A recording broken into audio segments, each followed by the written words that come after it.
welcome to the Veritas Automata Deep Dive. I'm Ben Savage. I've got Saurabh with me. We're going to talk about some AI, some new models, some other research papers we've been reading lately, some demo videos that I've got because I got a hold of some new video models. Won't be too traumatic, I promise. But let's talk about some of the new news because there have been a couple of new models that have come out lately. Yeah, so video models, right? That's making a lot of waves. We'll get to those later. Let's talk about the real models because there's the Quen 2.5 multimodal. There's the Gemini. Is it 2.5 something or 3, 2.5 advanced? So the emphasis with a lot of those models you will see is around the reasoning piece of it. So because it's getting more and more obvious that just straight up running an input and getting an output without doing some kind of a sanity check doesn't give you that good of a results, right? So you will see more and more benchmarks released around the reasoning side of the things. And that also falls into the RAG side of the things as well, right? You think about the original RAG architecture. The reason why we did that, you sent me a paper yesterday, I think, was that, hey, we don't have enough context windows. We are extracting certain bits and pieces of it and passing it through, right?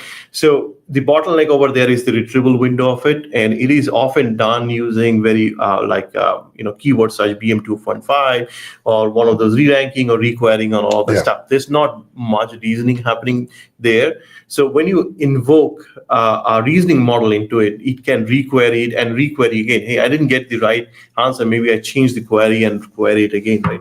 So you see that a lot of the pipelining that was done to check the validation of the answer is hallucinating. They kind of start to fall apart, and the reasoning kind of take over some of these. Oh, so you're thinking about that paper about bias that I sent to her. Correct.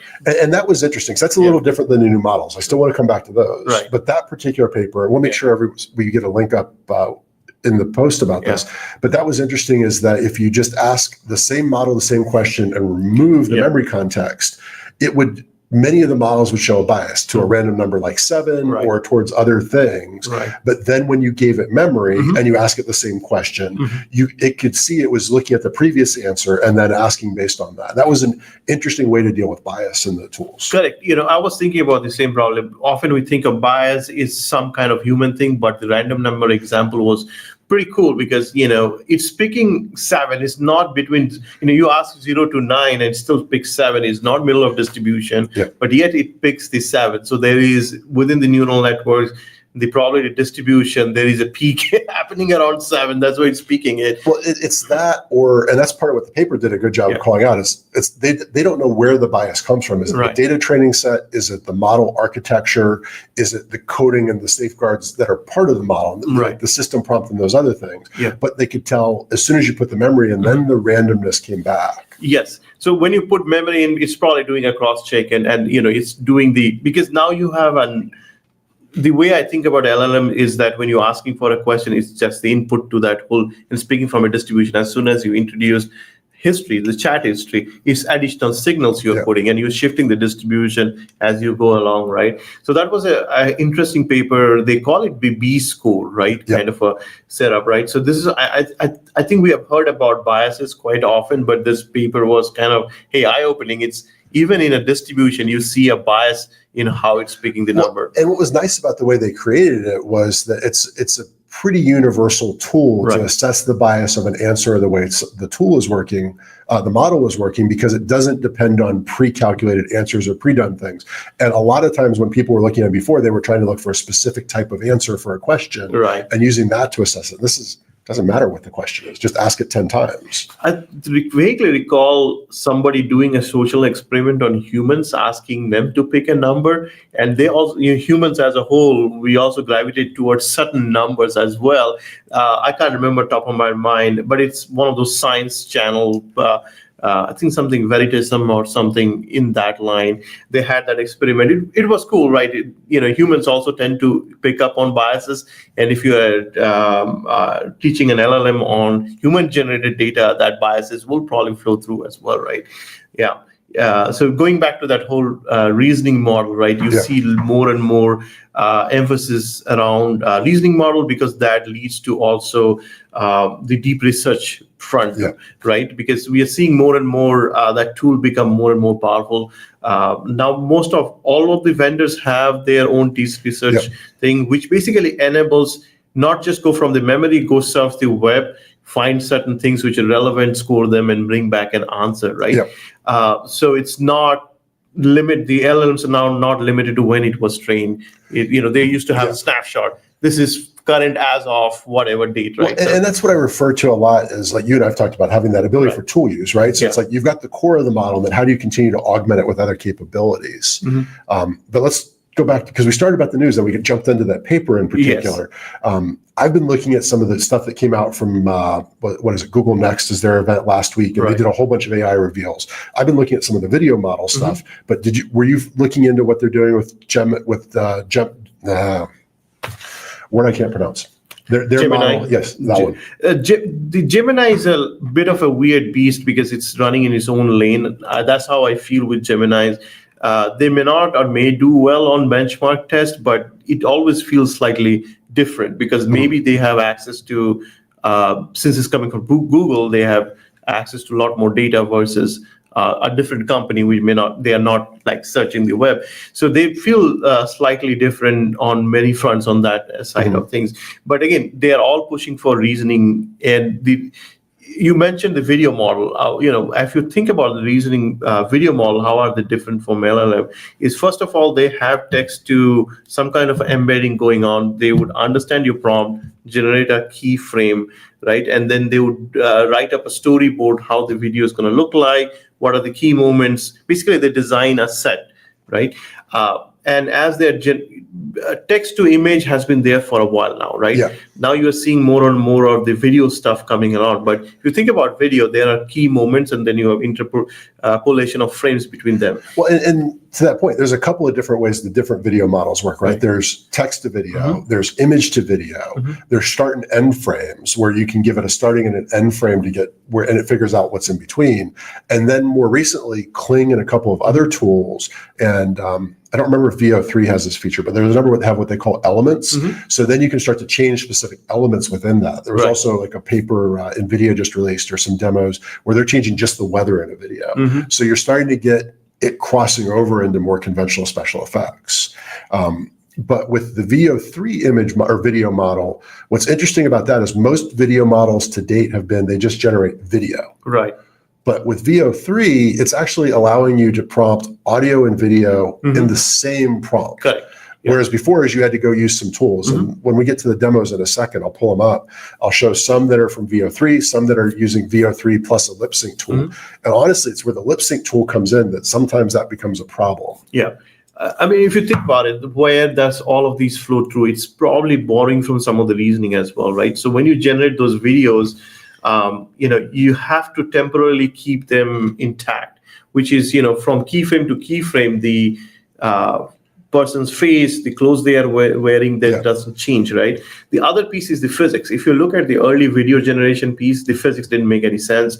You fly off in the sky and things like that, right? Yeah, if you want to see something terrifying, look at where somewhere people were trying to do either fight scenes or gymnastics with the video generators. Their interpretation of human anatomy and physics gets confused. Correct.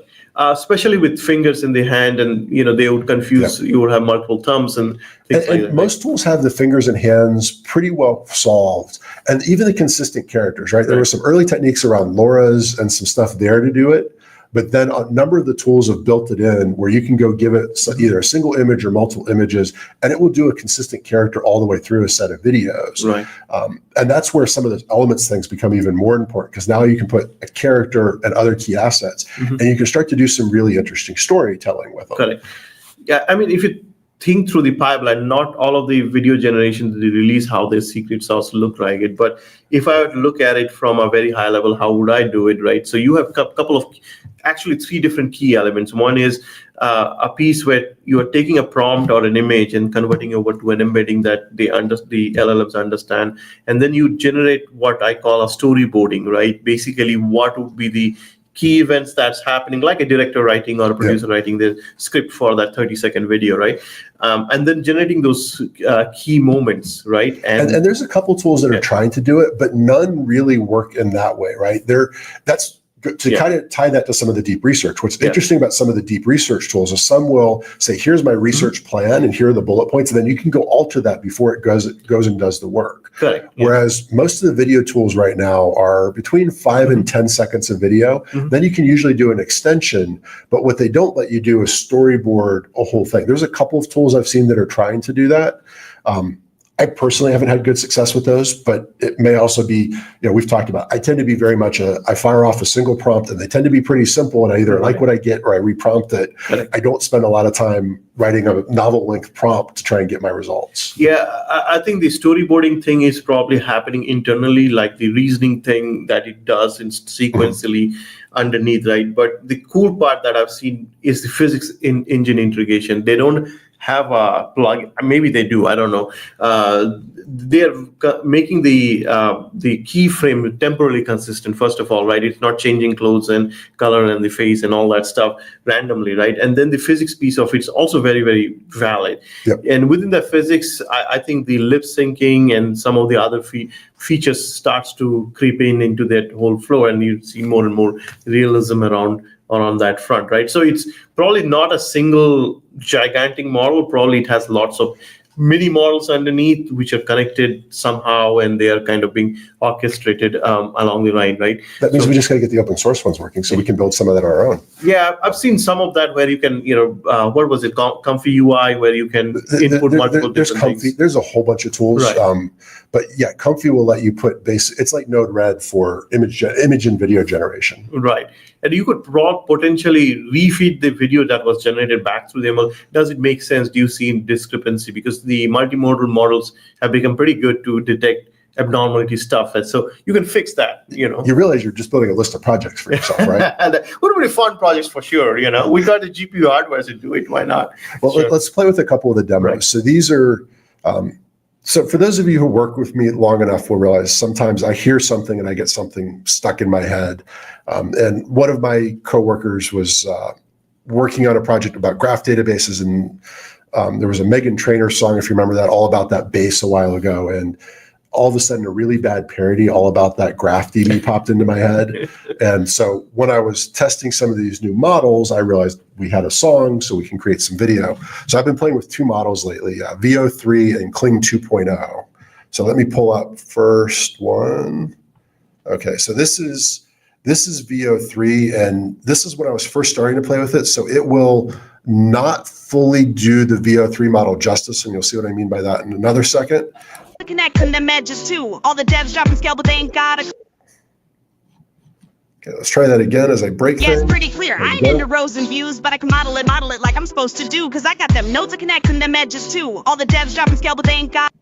So by the way, this is when I talk about, like, I use ChatGPT for stupid things, because I do most of my real work on local large language models, asking it to write parody songs. This is all ChatGPT's work. Again, this is all one prompt, right? I said, write a song about graph DBs, to the tune of, or in parody of Meghan Trainor's All About That Bass. That's how we get to the song. I used Udio to do the audio, and then was using a combination of VO3, because I was still learning this one, and another tool, FreePick, to do the lip syncing. And that's how we got to that one.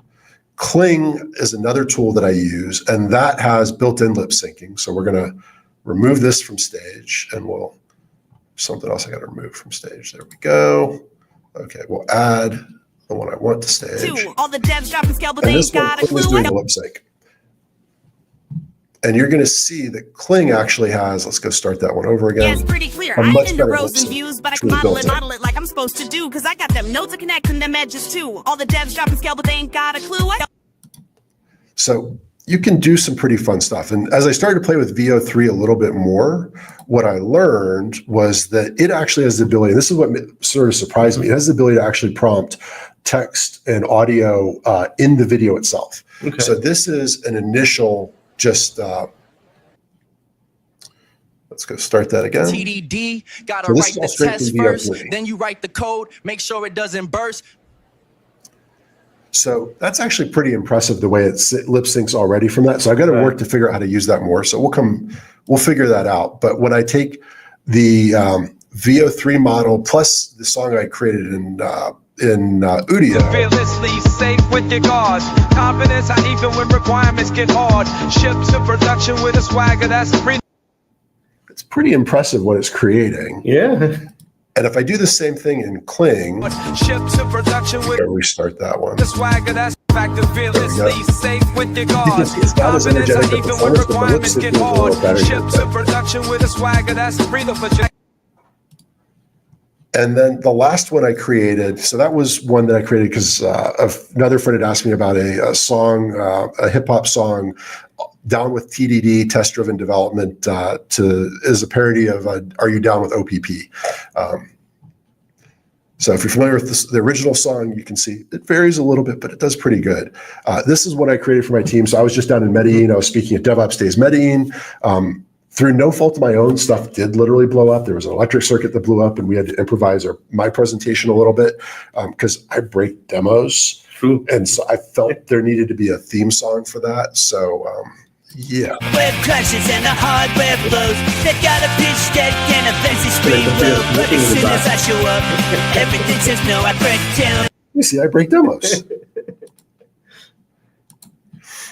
So that was just a little fun you can have. But those models have come so far from where they were even 6 months ago, much less a year ago with them as you go do it. And each tool you've got to learn, you've got to prompt them slightly differently and figure out how to get the audio and the lip syncing. So there's a ton of possibility for storytelling. It's not easy yet. You got to do some work, unfortunately. So burning question I have, did you set up the stage or it picked up the computers in the background based on the context of the song? So I gave it, for that particular one, I gave it a prompt of a punk singer I don't remember if it was in a boardroom or in front of a smoking computer. Gotcha. So I needed to get that, right? So again, I tend to do pretty simple prompts. I've seen some prompts where people are writing literally a novel length prompt and they're doing all sorts of things on camera angles and all that. So there's a ton of promptability in these tools, maybe even more than some of the text prompting, which makes it powerful, but interesting. So, there was this, I think Megan Tanner, the version that you mailed, right? They put the computers, that was kind of a retro feel to the So I asked it specifically for a retro computer lab. Gotcha. I think I said a 1950s retro computer lab or something like that. It was picking up really, really well and kind of matching up all the clothes they were wearing and everything kind of matched up pretty well. That was, and the other one in the rap videos, right? You had the lighting effect in one of them. I don't know, it was probably the VO, not the Kling one, where it changed the lighting as it was moving back and forth. So it was aware of where the light is positioned and the physics behind the light and all that stuff. That kind of blew my mind because that is very hard to do, to track that and logically come up with an. Yeah, what these can do from that perspective in motion, it's the biggest challenge, I think, is as the person working with the tool is how do you break it into those really short shots, those 5 or 10 second shots that you can figure out how to stack together. Because that's right now, the big thing with a lot of movie productions, they want to do a one shot where it's 5 minutes long. Correct. Yeah. You can't do that with AI, but you can do a whole bunch of 5 second shots. And there's some really cool storytelling I've seen people do. And that's before you get into where people are deep faking and they're taking one video clip and putting someone else's video into it, face into it, or changing characters around. It's interesting. You've got to think about the storytelling differently, but in some ways it's not all that different than thinking like a comic book or software architecture, right? It's how do I break it up into chunks that the particular medium I'm working with can function within. So if you have multiple video clips done in 5 second chunk, is there a way to kind of combine them to make an hour-long video? Yeah, well, that's old school video editing right now. There are some AI video tools, and DaVinci just released a whole bunch of them. Right. But for the most part, it's going to be a person doing the editing and the transitions and stuff. And then they won't be able to join it together, seamlessly integrate. If you do the extensions, so that's what I was talking about. So if I start with, let's say I start with one of the Megan Trainor spoof ones or parody ones, there I could start to do it, but it's not going to be easy to do a whole scene change. So you might be able to extend a scene out to say 30 seconds by working with the prompting and then go in and do the lip sync. You still have context issues, right? Because the longer you do that, the more risk you are that it's going to lose the train of thought on what the lips should be saying or those pieces. So sometimes I still think you're better to do the short and edit it, but then you design it like a music video, just lots of cuts. Gotcha. So why do you think there's a limitation on those 5? Is it the context memory, or is it because you're dealing with video data now? I think it's a combination of probably the data size, and I think it is context. So it's kind of losing the chain of thought, and and they've been progressively extending it, right? A lot of the early tools were 2 to 3 seconds, and then they moved to 5, and most are around 5. And then you've seen another range now where you can go extend it to 10, 8 to 10 seconds. If you want to do it all in one clip. So you can do 10 is about the longest I've seen. I think there's one model, I'm going to blank on who it is, that does 15. I think that might be Hailu.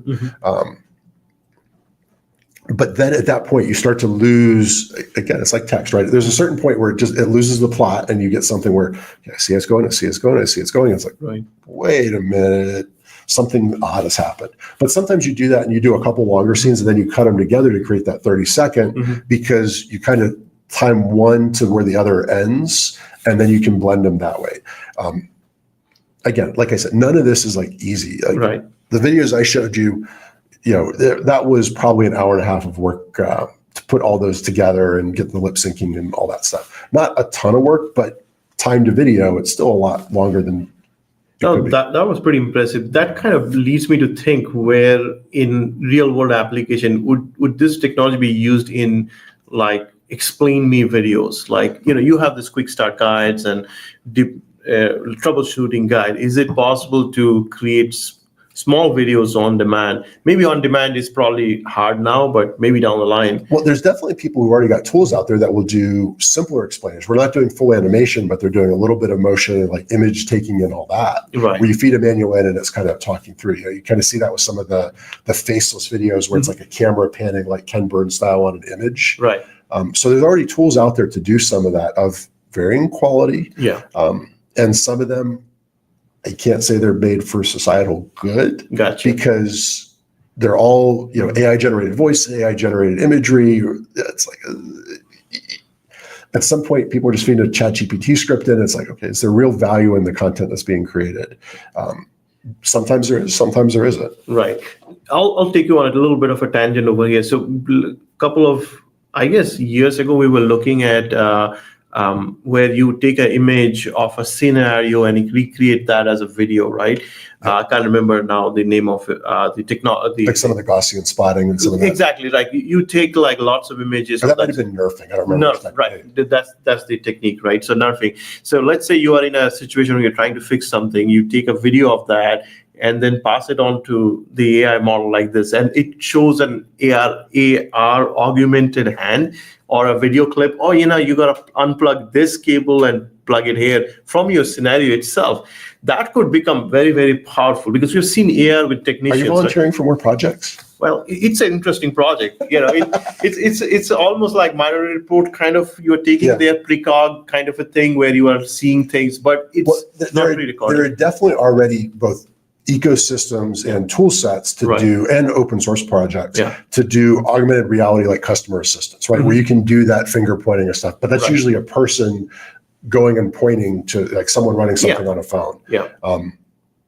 I think there's work. I don't see there's a reason why you couldn't do what you described. I don't see a technical barrier other than maybe how do you train the recognition model to know, right? Because what you're talking about, like if you're using a multimodal model, it's got to have enough context to know. So if I'm working on something, is there enough data on the internet to go say for the particular thing I'm trying to fix? Otherwise, you're going to have to RAG, fine tune, embed that additional data in there so it knows it. Think of a typical example. That's you're working on a V8 engine, out in the future when V8s are kind of obsolete and now you have electric cars and stuff like that. And but you have a lot of footage from, how to fix that. You're listening to the, sounds coming out of engine and have that AI process it and feed you a video back saying that, hey, in your scene, not a pre-recorded scene now, because in your mind, you have to kind of align. This is more, the video that it was showing is not exactly the engine I'm working with, but it's coming off that and recreates a,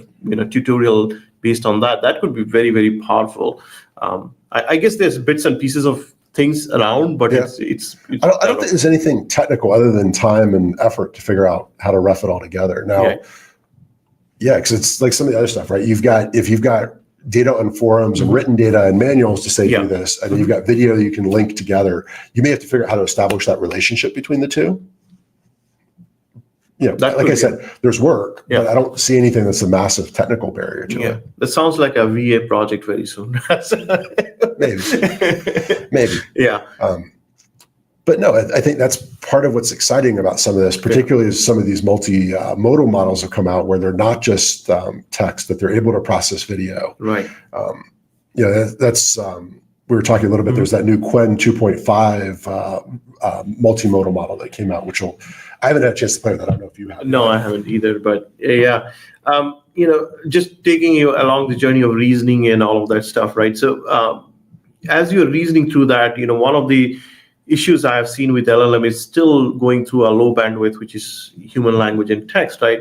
As you start to go into more multimodal, the reasoning could be also kind of simulated in front of you in kind of a videos, and you're trying to see the physics of it, because physics is often better visualized than kind of read through and kind of. Or you need other sensors. Correct. Yeah. So I see that coming somewhere down the line where you have more useful collaboration happening with an AI, where it is able to show you stuff rather than tell you in a low bandwidth text language, right? But more to come, I guess, right? So on that front. Yeah, I still don't want to talk to my computer. I talk to people. Computer, I'm going to type into. I don't know why. Yeah, it's probably, maybe it gives you more clarity when you type it, because it needs precise instruction, versus when you're communicating verbally, you're kind of forming the thoughts as you go along, at least for a novice speaker like myself, right? I kind of create the sentences as they come along. Maybe that is more noisy for an LLM to kind of decipher and figure out the key instruction, whereas when you are typing it in, because it involves physical effort, you're distilling it and coming down to the key points really fast. Maybe that's why. So that point around noise, how polite are you when you prompt the model? Do you just ask it a question, or do you put please and thank you and other things around it? I don't tend to use please and thank you around it. I would, because I know some of the models I use, they are using human reinforcement learning. Maybe they have a staff to do it, or maybe they are using it from the wild world as the users, right? So when they do something really good, I would at least acknowledge, yes, that worked, so that it gets recorded for future training, that they went down this path and they found a solution which really worked. I don't leave it hanging. That's on my personal preference as I'm thinking through the problem. If I were to collect the data, I would ask the users to kind of, if you don't give a thumbs up, at least say that was a valid solution, it worked in that scenario, because that could be lifted to fine-tune the model or retrain the next version better. So do you actually, because most of the public tools, so like OpenAI and all that, they give you a thumbs up or thumbs down ability for an answer. Do you actually do that? No, I don't do that. I mean, that's a more of a binary, because I feel often the feedback needs to be also a higher bandwidth than yes and no, 0 and 1. Yes, that worked, but did you think of this, right? So it knows that because ultimately, if you look at it, they would map it to a cost function between 0 and 1, so it's not always binary. It could be 0.1, 0.2, 0.3, and so on and so forth. So the input being binary is just more challenging for the data scientist to kind of use that, right? Versus if your continuous input is okay, I got to adjust the weight slightly, not drastically, kind of in a simplistic terms. So I tend to put the input in a more on a spectrum rather than thumbs up and down kind of a thing. I have the same problem with they give you two choices often in ChatGPT, version 1 and version 2. It's again binary select one between it's probably because they are using some kind of a recommendation system model underneath. Yeah, I don't always get that with ChatGPT. I get it sometimes when I know they're about to do a new model, so it feels like they're testing model A and model B on me. They treat me differently, I guess. They often spump me something. I'm annoyed. I'm like, especially where they don't do that during code generation, I've noticed, but on an open-ended question. And also not on the reasoning. I haven't seen that come up on the reasoning models either. It's only when you're using the non-reasoning model, they would pump up. Interesting. Maybe that's why I don't see it, because I was using Mini 4.0, 4a, whatever the reasoning model is. Yeah, I haven't seen the reasoning one come up, because each of them, how would you follow this path is better than the other, right? What if you had first 5 steps really great and then you made a wrong down to 6th? How do you kind of mark them as a bad, right? Then, so, you know. And it could also be based off, like I said, I tend to use ChatGPT for silly things, like asking it to create song parodies. And I do most of the other stuff offline in local models. As you are developing the local model, are you storing the conversations for further fine tuning? Some of the tools I am, but not all of them. And again, but a lot of times I'm not asking things that are related necessarily. If you start to build up a collection of conversations that you really like, even if it's a long conversation you had back and forth, that could be used to fine tune those local model. And then you start to know the domain-specific language much better, or you don't have to explain, oh, I didn't mean that. This is what this is, kind of a thing, right? Every time, you could do it a couple of ways. One, take all of the chat model and come up with a system prompt that would treat this better. Then you inject that, or you fine train using Unsloth or this Llama Factory. There's a lot of them running around. To fine-tuning that front as well. Because I've fine-tuned quite a few models.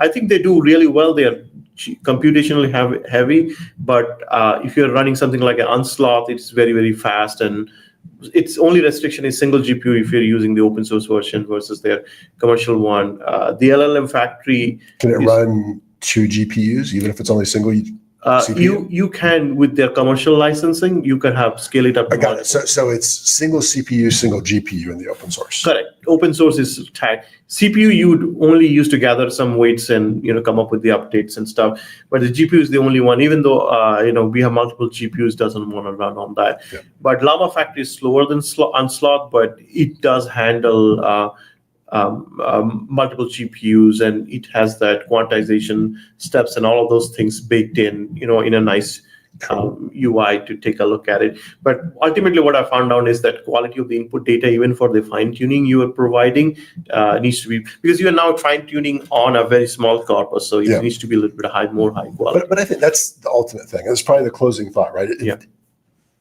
LLMs and GenAI don't solve, I think, the problem people think they do, which is ultimately the quality of your data is the most important piece. Doesn't matter if it's big data or small data. Mm-hmm. If it's bad data, and you're going to get bad answers out of it. Garbage in is garbage out. Right. LLMs don't change that at all.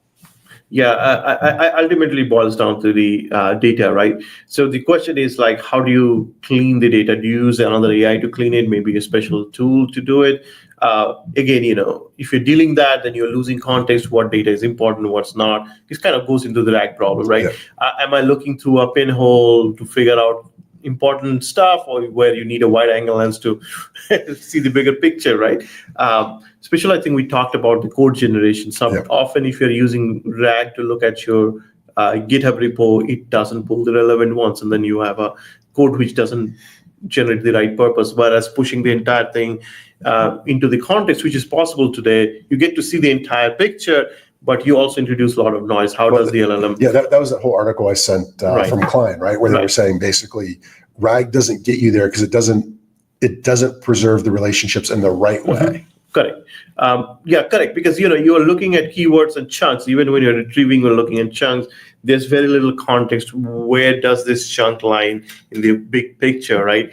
Carrying that, I think, is still a research frontier on many. Well, and I think that's a conversation you and I and Crichton have been having for the last probably 2 months, which is how do you preserve the relationship of a code base and its different files and its functions and its architecture versus the keywords and terms within it. I think if anyone has any papers on that, we'd be fascinated. That's one of the things we've been spending a lot of time tracking down, because it's the biggest question on how do you really make some of these tools useful for not just a single function, but bigger pieces. Correct. I think graph is often pointed at, but again, with the graph, the relationship model will change. What does the function mean to this? It's not just an adjective or a complement or something like that. So it would going to evolve over time for sure. Cool. So any last closing thoughts? No, I think we covered a lot of things, from reasoning model to video to very weird scientific self-help guides. My ADD definitely showed we kind of went everywhere. So I appreciate it. I'll wrap this one up, and we'll see everyone in 2 weeks. Thanks, everybody.